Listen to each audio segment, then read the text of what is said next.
Screen पर देख रहा था कि उसके हार्ट बीट्स किस तरीके से ख़त्म होते जा रहे थे। पैरों को पकड़ के मैं सिर्फ यही दुआ कर रहा था कि अल्लाह मैं सियासत भी छोड़ दूंगा। दोस्तों, इम्तियाज़ जलील साहब जो AIMIM के बहुत बड़े नेता हैं और MP भी रह चुके हैं, उन्होंने अपने एक बयान के दौरान अपनी मां के बारे में कुछ ऐसी बातें कहीं जिसे सुनकर वहां मौजूद लोगों की आंखें नम हो गईं और इम्तियाज़ जलील साहब भी रोने लगे। इम्तियाज़ जलील साहब ने कहा कि अगर मेरी मां जिंदा होती तो आज मैं सियासत में नहीं होता। तो आइए दोस्तों, देखते हैं वो वीडियो। रात के 10 बजे का वक्त मैं मेरी वालदा के साथ हंसी मजाक कर रहा था। ज़रा भी ऐसा लगा नहीं था कि आगे क्या होने वाला है। मैंने कहा कि मम्मी मुझे एक दावत में जाना है, मैं दावत में जाके वापस आता हूँ। और मैं चला गया। मुझे घर पहुँचने में लेट हुआ। मेरी वालदा मेरे बहन के पास थी, वो अपने घर चली गई। दूसरे दिन मेरे भाई का फ़ोन आता है कि वालदा को ब्रेन स्ट्रोक हुआ है। वो 20 दिन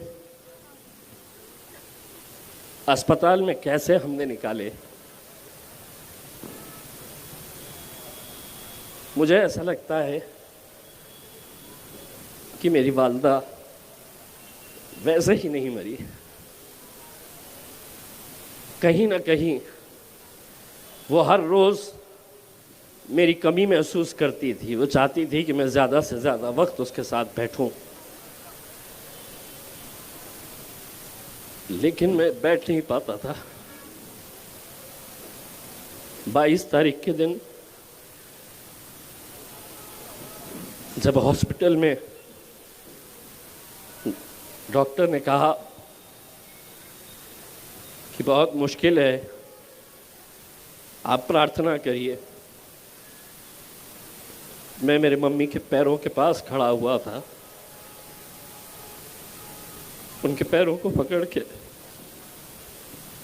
मैं सिर्फ यही दुआ कर रहा था कि अल्लाह मैं सब कुछ छोड़ दूंगा,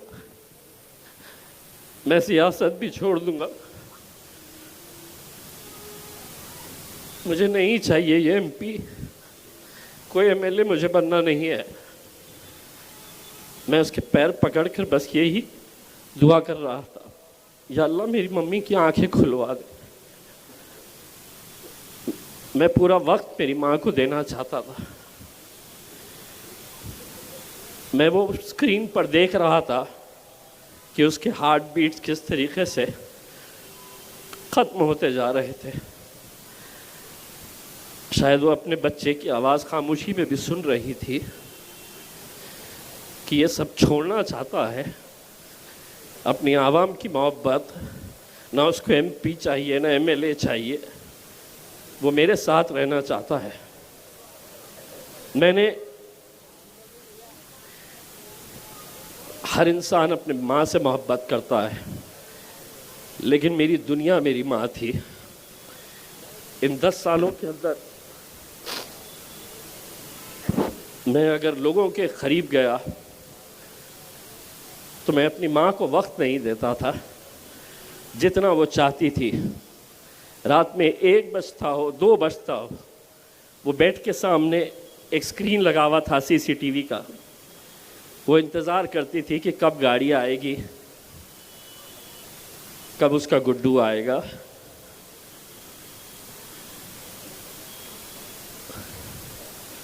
दोस्तों,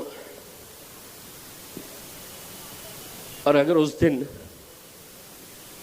मेरी माँ खोल देती तो शायद मैं सियासत में नहीं रहता।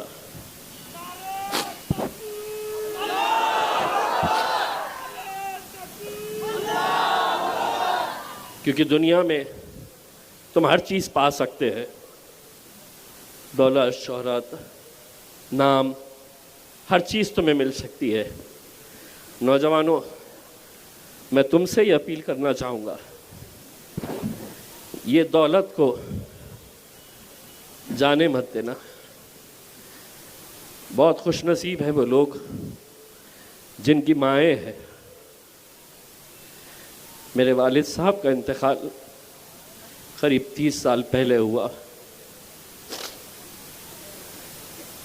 तो मुझे बड़ा एक भाई की हैसियत से, नतीजा कुछ भी आए, एक बात यहाँ से ज़रूर लेकर जाना, मुझे वोट देना नहीं देना, मुझे इतना अफसोस नहीं होगा, लेकिन कभी किसी की माँ मिल जाए मुझे और वो मुझसे अगर ये कहे कि बेटा तुम्हारे बोलने की वजह से हमारा बेटा अब हमें मोहब्बत से देखता है, गले लगाता है, प्यार करता है, तो मैं समझूंगा इसमें मेरी जीत है मेरे भाइयों।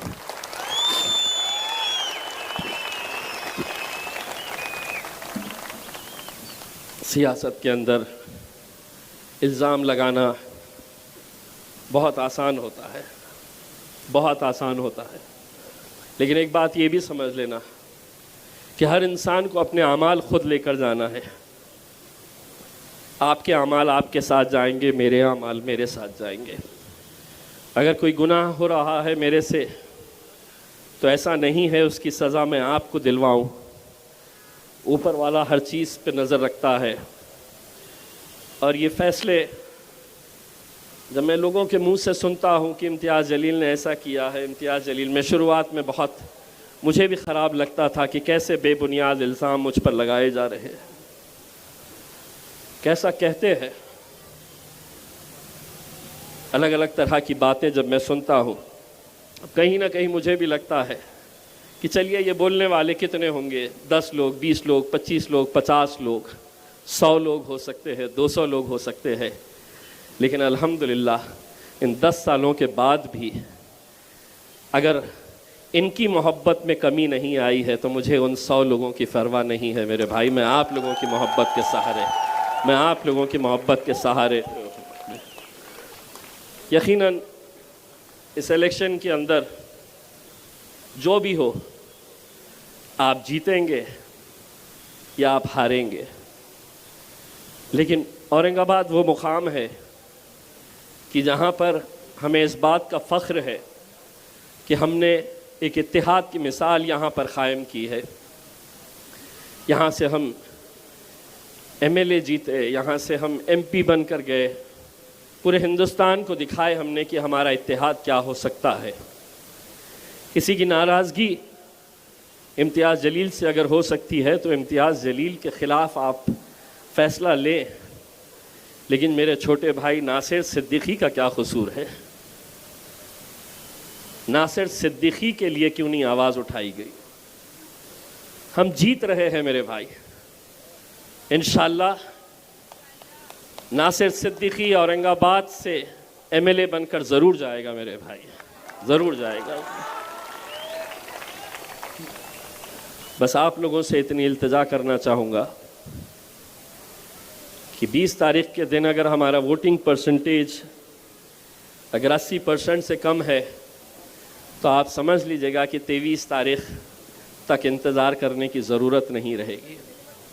हमारा फ़ैसला 20 तारीख के दिन ही हो जाएगा, क्योंकि उन इलाक़ों के अंदर जिस तरीक़े की वोटिंग की तैयारियां की जा रही है, 5 महीने पहले लोकसभा का जब इलेक्शन हुआ